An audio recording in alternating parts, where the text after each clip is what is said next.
स्वास्थ्य मंत्री के आश्वासन के बाद मितानिनों की हड़ताल समाप्त हो गई। स्वास्थ्य मंत्री ने मितानिनों की मांग पर मुख्यमंत्री से चर्चा कर सिफारिश पत्र भेजने की बात कही। बता दें कि छत्तीसगढ़ मितानिन कार्यकर्ता संगठन बूढ़ा तालाब में एकता सेवा संघ के साथ मिलकर 10 सूत्रीय मांगों के समर्थन में कंधे से कंधा मिलाकर डटे रहे।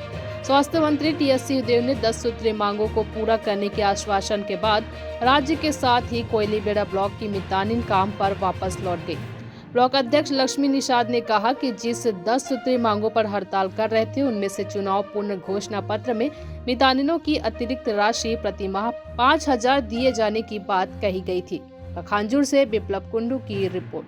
मंत्री ने आश्वासन दिया है कि आप लोग उठ जाइए, आप लोगों की मांग को पूरा करने का पूरा प्रयास करेंगे। कितने दिनों के अंदर प्रयास करेंगे? अभी एक और आने वाला है नया बजट, क्या बोलते हैं उसको, सप्लीमेंट्री बजट, तो उसमें डालेंगे 2 महीने के। क्या सप्लीमेंट्री बजट आने वाला है, उसमें डालेंगे बोले। सप्लीमेंट्री बजट जी, काफी समय लगेगा। 2 महीने का टाइम, तब तक आप बैठ के। तो अब आप क्या करने जा रही हैं?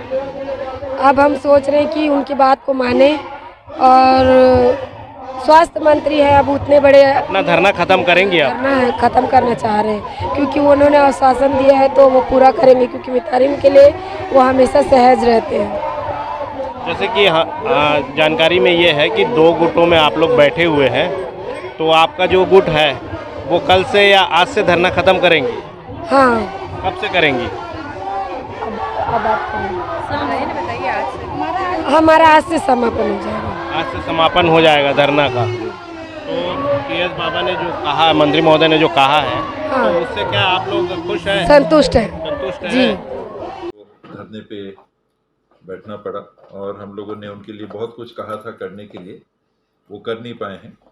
मैं तो ये चाहूँगा कि इस तपती गर्मी में वो धरने में अपने ही स्वास्थ्य के हित में ना बैठें। काम की भी जिम्मेदारी उनके पास महती है, और जो उन्होंने 10 सूत्रीय मांग मेरे सामने प्रस्तुत की है, कुछ बिंदु हैं जो कठिन हैं। बतौर मांग मेरा मानना है कि उन्होंने 10 बिंदु उठाए हैं, उसमें कोई ऐसी बात नहीं है जो नहीं उठाना चाहिए। हर मांग पूरी करना कठिन होता है। कुछ हैं भी मांगे इसमें 10 में जो बहुत कठिन है, लेकिन बात रखना चाहिए, और वो आपने बात रखी, मैं उसको जायज़ मानता हूँ। कितना इसमें हम लोग हल कर पाएंगे, आपके साथ हमेशा प्रयास करते हैं, आगे भी प्रयास करेंगे। और कुछ राशियों की जो बात है, मैं माननीय मुख्यमंत्री जी के समक्ष भी नोटशीट कल भिजवा दूंगा। इसमें विचार होना चाहिए। 75% से 100% कोई ऐसी बात नहीं है जो नहीं होनी चाहिए या नहीं हो सकती। और आपकी राशि भी, जो प्रोत्साहन राशि केंद्र सरकार से एक राशि आई थी, तो 3 महीने के लिए 1,000 रुपये प्रति माह के लिए निर्णय हुआ था। 70,000 से ज़्यादा मितानिन बहनें हैं।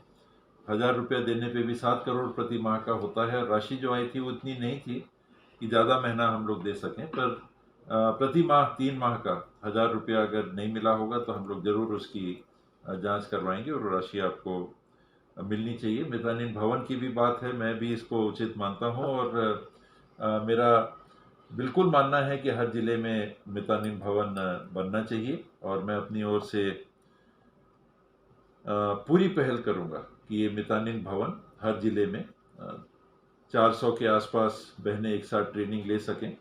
उस